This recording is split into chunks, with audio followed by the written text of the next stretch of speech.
नमस्कार, मी सुमित शंकर सावंत आणि तुम्ही पाहताय TV9 मराठी। या बातमीपत्रात बऱ्याच महत्त्वाच्या बातम्या आपल्याला बघायच्यात, पण सुरुवातीला एक अत्यंत महत्त्वाची बातमी मुंबईमधून आहे। वरळी हिट अँड रन प्रकरणाची शिवडी कोर्टात आज सुनावणी झालेली आहे। प्रकरणाची जबाबदारी राजेश शहाने ड्रायव्हरला घेण्यास सांगितले असं पोलिसांचं म्हणणं आहे। मुलगा मिहिर शहाला पळून जाण्यास राजेश शहा यांनी सांगितलं होतं। पोलिसांकडून शिवडी कोर्टात सीसीटीव्ही देखील या संदर्भातला सादर करण्यात आलेला आहे। BMW गाडीनं महिलेला 1.5 किलोमीटरपर्यंत फरफडत नेलं आणि त्याचंच हे सीसीटीव्ही सध्या सादर करण्यात आलेलं आहे। महत्त्वाची बातमी वरळी हिट अँड रन प्रकरणासंदर्भातली।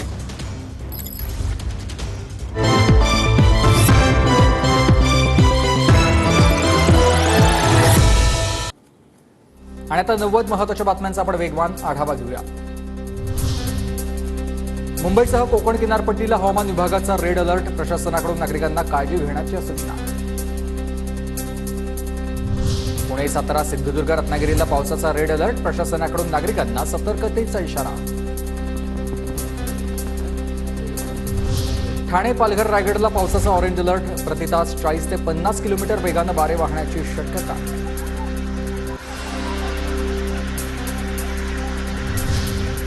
मुंबईतील मुसळधार पावसाचा लोकल रेल्वेला फटका, मध्य रेल्वेवरील वाहतूक ही 15 ते 20 मिनिटं उशिरानं सुरू। ठाण्याच्या पुढे मध्य रेल्वेवरील वाहतूक संथ गतीनं। सकाळी चाकरमान्यांनी रेल्वे ट्रॅकवरून केला होता पायी प्रवास। चुनाभट्टी स्थानकामधील रेल्वे ट्रॅकवरील पाणी काढलंय। वढाळा ते मानपूर लोकल धीम्या गतीनं सुरू। प्रवाशांची गैरसोय टाळण्यासाठी परिवहन विभागाकडून अतिरिक्त बसेसची सोय।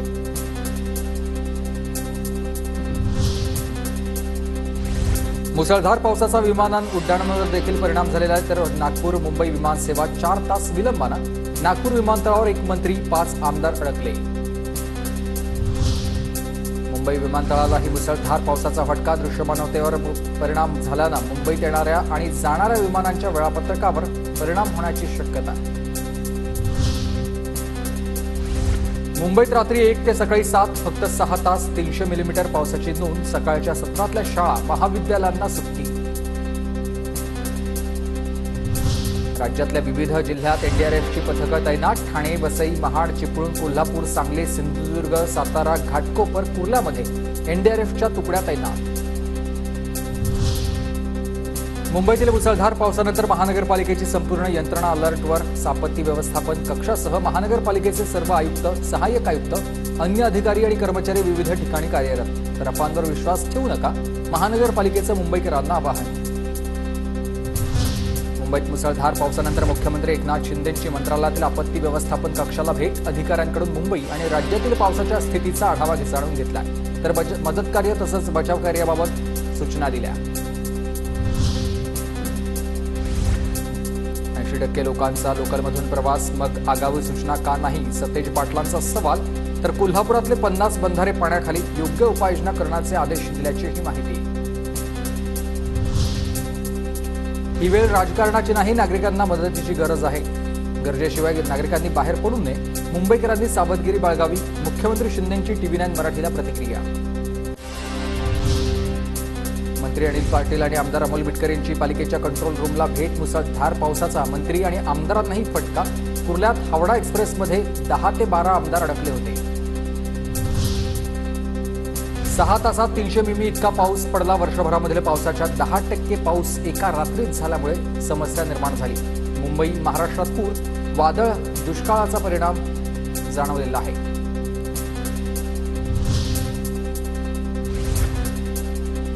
नालेसफाई आणि मान्सूनपूर्व कामांमधील भ्रष्टाचारामुळे मुंबईत तुंबली। काँग्रेस खासदार वर्षा गायकवाड यांचा आरोप। लोकसेवेच्या उडालेल्या बोजवाऱ्याची जबाबदारी कोणाची? गायकवाडांचा सवाल। उबाठांनी गेले 25 वर्ष मुंबईची तुंबई होऊ नये म्हणून काहीही काम केलं नाही, तसंच या स्थितीला प्रशासनाचा हलगर्जीपणा कारणीभूत। त्यामुळे मुंबईतल्या नालेसफाईच्या कामांची श्वेतपत्रिका काढा, आशिष शिल्लारांची मागणी। मुंबईत नालेसफाई झाली नाही हे वास्तव, पण नालेसफाई झाली तरी समुद्राला भरती आल्यावर पाणी मागे ढकललं जातं। त्यामुळे आरोप प्रत्यारोप नको। मुंबईतील पावसाच्या स्थितीवर जितेंद्र आव्हाड यांचं वक्तव्य। प्रशासन गुजरात आणि दिल्लीला लुटांगड घालतंय। 2.5 वर्षात प्रशासक असताना मुख्यमंत्र्यांच्या अखत्यारीत काय केलं? शिलारांचा स्वतःच्याच प्रशासनावर अविश्वास। ठाकरे गटाचे नेते सुनील प्रभूंची टीका। मुसळधार पावसात ड्युटी निभावणाऱ्या मुंबई पोलिसांना सिद्धार्थ जाधवचा सॅल्यूट. मुंबईमधील मरीन ड्राईव्ह परिसरात आपलं कर्तव्य बजावणाऱ्या मुंबई पोलिसांची भेट घेऊन मानलेत आभार. मुंबईत पडलेल्या पावसामुळे कुर्ला स्थानकातही रेल्वे ट्रॅकवर मोठ्या प्रमाणात पाणी साचलं होतं. ट्रॅक पाण्याखाली गेल्यानं वाहतुकीवर मोठा परिणाम झाला होता. विधिमंडळ अधिवेशनाच्या कामकाजावरही पावसाचा परिणाम. सभागृहाचं कामकाज आज स्थगित. उद्या सकाळी 11 वाजता कामकाज सुरू होणार असल्याची विधानसभा अध्यक्ष राहुल नार्वेकर यांची सभागृहात घोषणा. अधिवेशनासाठी विदर्भ मराठवाड्यातून मुंबईत येणाऱ्या 10 ते 12 आमदारांना पावसाचा फटका. दादर कुर्ला दरम्यान एक्सप्रेस खोळंबली. अनिल पाटील, अमोल मिटकरींसह 12 आमदारांनी ट्रॅकवरून चालतच पुढचा रस्ता पकडलाय. मुंबई पावसामध्ये पूर्णपणे तुटलेले रस्ते बंद पडले आहेत. सरकारकडून मान्सूनपूर्व तयारी झाली नाही. काँग्रेस नेते बाळासाहेब थोरात यांची टीका. खासदार नील राणेंनी सिंधुदुर्गातल्या नुकसानग्रस्त भागाला भेट दिली. पुराचा फटका बसलेल्या नागरिकांशी साधलाय संवाद. सिंधुदुर्गात एनडीआरएफला पाचारण करण्याइतकी अतिवृष्टी नाही. सिंधुदुर्गात काल 270 मिलीमीटर पाऊस. सध्या परिस्थिती चांगली. नारायण राणेंचे हे वक्तव्य. मुंबईतील मुसळधार पावसामुळे पवई तलाव ओव्हरफ्लो. पवई तलाव पूर्ण भरल्यामुळे औद्योगिक क्षेत्रातील पाणी संकट टळलंय. मुंबईतल्या पावसाचा एक्सप्रेसवर परिणाम. पुण्याहून मुंबईकडे जाणाऱ्या डेक्कन क्वीन आणि सिंहगड एक्सप्रेस रद्द झाला. प्रवाशांची पुणे स्टेशन जवळच्या एसटी स्टँडवर गर्दी. ठाण्यात मुसळधार पाऊस. 3 हात नाका परिसरामधील रहिवासी भागात संरक्षक भिंत कोसळली. मालाड भुयारी मार्गात तुंबलेल्या पाण्यातली गाडी बाहेर काढण्यासाठी क्रेनचा वापर. तुंबलेल्या पाण्यातून कार क्रेनच्या सहाय्यानं अक्षरशः उचलून बाहेर काढली. कारमधील प्रवासी सुखरूप. मुसळधार पावसामुळे कोल्हापूर मुंबई महालक्ष्मी एक्सप्रेसचा अंबरनाथजवळ तब्बल 3 तास खोळंबा. रेल्वे ट्रॅकवरील पाणी कमी झाल्यानंतर 3 तासांना एक्सप्रेस रवाना. 5 तासानंतर हार्बर मार्गावरील ठप्प झालेली वाहतूक सुरळीत सुरू. रेल्वे रुळावरील पाणी काढण्यात रेल्वे प्रशासनाला यश. रात्रीपासून सुरू झालेल्या मुसळधार पावसामुळे मुंबईसह उपनगरात अनेक भागात पाणी साचलं होतं. हिंदमाता, सायन आणि माटुंग्यात सखल भागात पाणी साचलं होतं. मुंबईच्या दादर परिसरात रस्त्यावरला नदीचं स्वरूप. पावसामुळे दादर पूर्वेतील रेल्वे परिसरामधील रस्ता पूर्णपणे पाण्यात गेला होता. सांताक्रूजमधल्या काही भागात 3 ते 4 फूट पाणी साचलं होतं. गोळीबार, चौथा रस्ता, आनंद सोसायटी या परिसरात आणि राजे शिवाजी बालवाडीमध्ये भागात पाणी साचलं होतं. मुंबईतल्या साकीनाका मेट्रो स्थानकाजवळ सारखंच चित्र होतं. मुसळधार पावसामुळे इथल्या अनेक भागात पाणी दिसून आलं.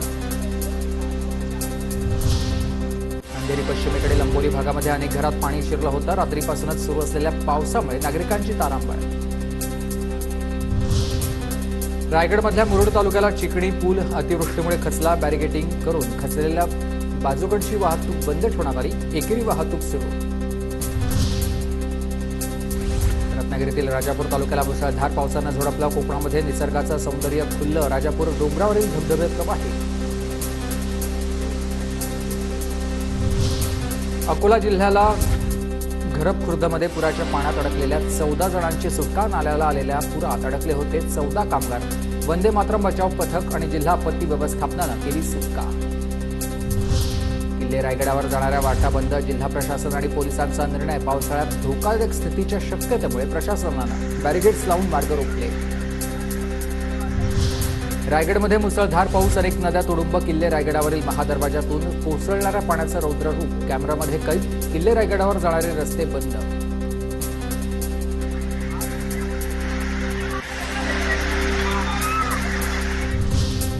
रायगड जिल्ह्यातील 19 गावांना भूस्खलनाचा धोका. महाडमधील 9 तर पोलादपूरमधील 6 गावांना सतर्कतेचा इशारा.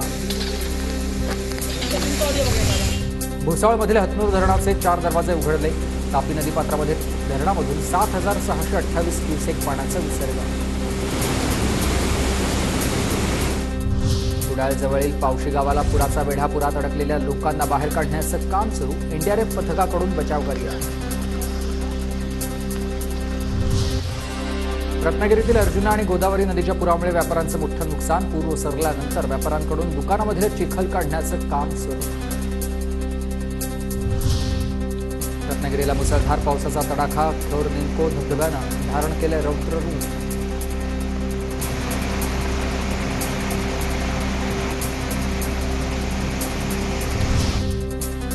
रत्नागिरीतील मुसळधार पावसाचा नेवरे गावाला फटका. नेवरे गावामधील सोमगंगा नदीला पूर, तर पुराचं पाणी नजीकच्या शेतात आल्यामुळे भात शेती पूर्णपणे पाण्याखाली. गुहागरमध्ये पोमेंडी गावातील नदीला पूर. 2 वाड्यांशी संपर्क तुटला. अनेक भागातील नागरिकांची तारांबळ. राजापूरच्या बाजारपेठेतल्या पुराच्या पाण्यात अडकलेल्या 56 जणांची सुटका. 5 तासांच्या प्रयत्नांनंतर बोटीच्या साह्यानं स्थानिकांना बाहेर काढले. तर पोलीस निरीक्षक राजाराम चव्हाण यांची ही कामगिरी. बुलढाण्यातल्या खामगाव तालुक्यात मुसळधार पाऊस. सुटाळा पुलावरून पुराच्या पाण्यात 4 चाकी वाहून गेलेली आहे. तर खामगाव ते नांदुरा या मार्गावरील वाहतूक ठप्प.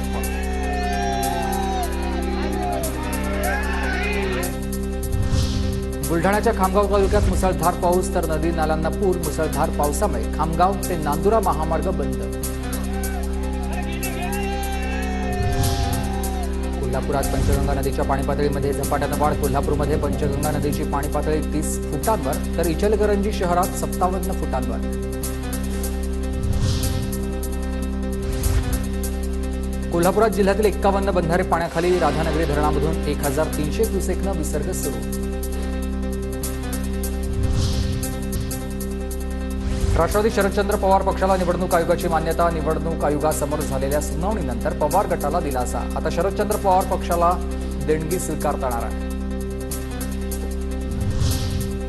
विधान परिषद निवडणुकीसाठी भाजपकडून खबरदारी. मतांची फाटाफूट होऊ नये म्हणून भाजपच्या सर्व आमदारांना आता हॉटेलमध्ये ठेवलं जाणार.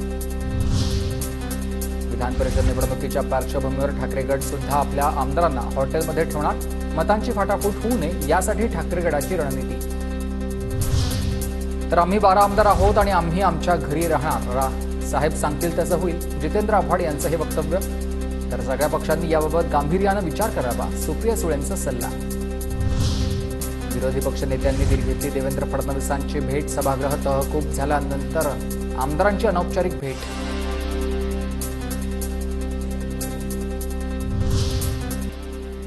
काही मंत्री हे मंत्रालयामध्ये राहत नाहीत, आमदारांना भेटत नाही, मतदारसंघाच्या बाहेर ढुंकून बघत नाही. अशा मंत्र्यांची मुख्यमंत्री आणि उपमुख्यमंत्र्यांकडे तक्रार करणार. आमदार आशिष जयस्वाल यांनी व्यक्त केली नाराजी. मोहोळ विधानसभेसाठी आता राष्ट्रवादी काँग्रेस शरदचंद्र पवार पक्षाकडून आता विद्यमान आमदार यशवंत माने उमेदवार. माजी आमदार राजन पाटलांची घोषणा. कार्यकर्त्यांना कामाला लागण्याचे आदेश. शरद पवार आज सांगली दौऱ्यावर. कवठे एकनमध्ये शेतकऱ्यांसोबत संवाद साधला. तर 4 पट जमिनीची पाहणी करत शेतकऱ्यांच्या समस्या घेतल्यात जाणून. बबियाच्या हितेंद्र ठाकूर यांनी घेतली शरद पवारांची भेट. विधान परिषदेच्या निवडणुकीच्या पार्श्वभूमीवर भेट झाल्यानं चर्चांना उधाण. विधानसभेत हितेंद्र ठाकूर यांच्या पक्षाचे 3 आमदार आहेत.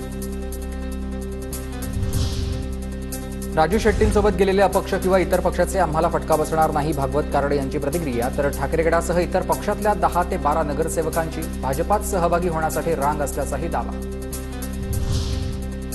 पुणे शहर काँग्रेसकडून विधानसभा निवडणुकीसाठी इच्छुकांचे अर्ज घेण्यास सुरुवात. अर्जासोबत खुल्या गटातील इच्छुकांनी 20,000, एससी आणि एसटी प्रवर्गातील इच्छुकांनी 10,000 रुपये जमा करण्याच्या सूचना.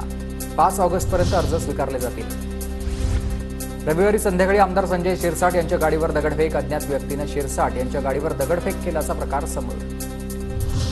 शिवसेना ठाकरे गटाचे उपनेते शरद कोळी यांना गोळ्या घालून जीवे मारण्याची धमकी. सोलापूरमधील वाळू माफिया अण्णाराव उर्फ पिंटू पाटील विरोधात तक्रार दाखल.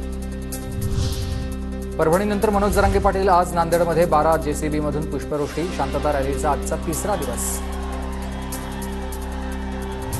देवेंद्र फडणवीस मराठ्यांची फसवणूक करतायत. छगन भुजबळ यांचं ऐकून देवेंद्र फडणवीस भाजपचं वाटोळं करतील. जरांगेंचा हल्लाबोल. मनोज जरांगेंची भूमिका केवळ सरकारविरोधी. मनोज जरांगेंनी शरद पवारांविषयी भूमिका स्पष्ट करावी. भाजपचे नेते प्रवीण दरेकरांची मागणी.